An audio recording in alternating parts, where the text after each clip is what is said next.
Morning, folks. Hey, quick little video here on some oiling tips on your Toyota 9000 or 9100.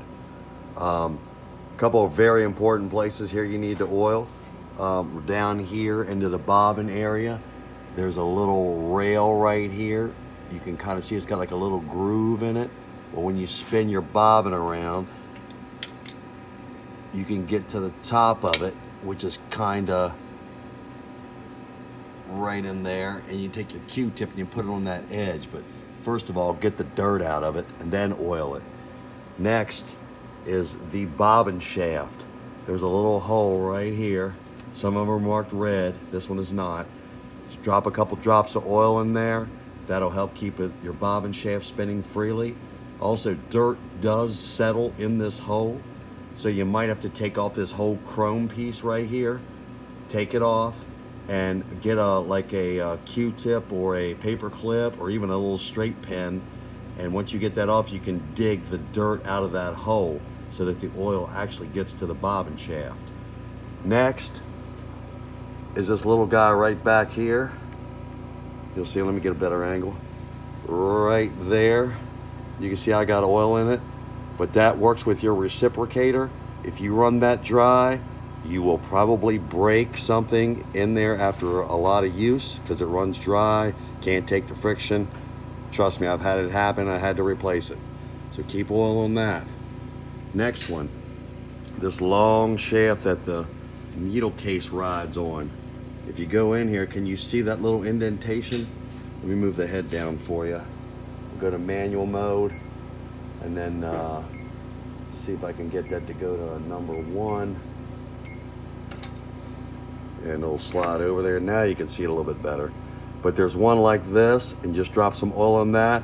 It'll automatically feed down and goes down into the needle case where you need your oil on your shaft. And then the same thing on this side. If I go, we're gonna run this out. I'm in manual mode right now. You can see the asterisk. I'm in manual mode right here. And then I scroll down. We're gonna hit set so that the head moves out of the way.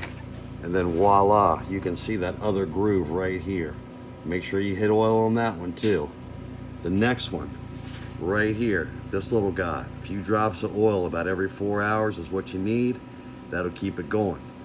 Under this cover is a cam shaft or a cam and a cam follower that moves the actual needle case. If you take off this screw, you can get in there, and it takes a little grease, not oil, to keep that lubricated.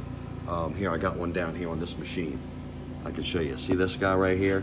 You want to have a little bit of grease riding in this groove, and then that way the cam will move and stay freely. Last but not least, on the back of the machine, right here, there's also one that you need to put some oil in every now and again.